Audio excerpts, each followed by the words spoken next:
মেধা নাকি পরিশ্রম, সফলতার জন্য কোন বিষয়টা সব থেকে বেশি জরুরি? উত্তরটি হচ্ছে, তুমি মেধাবী না হলেও চলবে যদি তুমি পরিশ্রমী হও।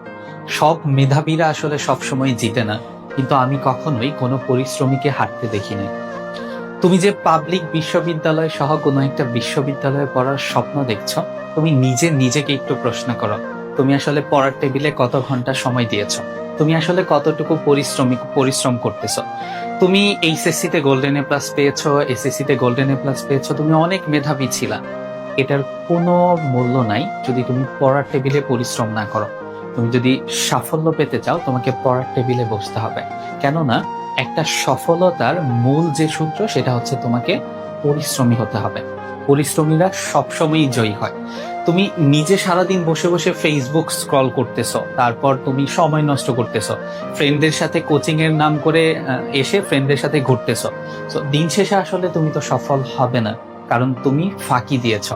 ফাঁকি দিয়ে এই জায়গায় আসলে সফলতা পাওয়াটা অনেক কঠিন। তাই আমার পক্ষ থেকে পরামর্শ থাকবে, তুমি মেধাবী না হলেও সমস্যা নাই, তোমাকে পরিশ্রমী হতে হবে।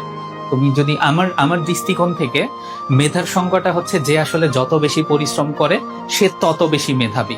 কারো মেধা কম, কারো মেধা বেশি, এই জিনিসটা আমি একদমই বিশ্বাস করি না। সকলের মেধা সমান। যে যত বেশি পরিশ্রম করবে তার সাফল্যের সম্ভাবনা ঠিক তত বেশি থাকবে।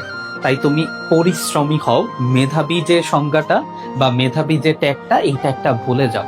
তুমি যত ভালো রেজাল্ট করো না কেন, সেটা কোনো মূল্য নাই যদি তুমি সামনে যে বিষয়টার জন্য ফাইট করতেছো সেই বিষয়টার জন্য পরিশ্রম না করো।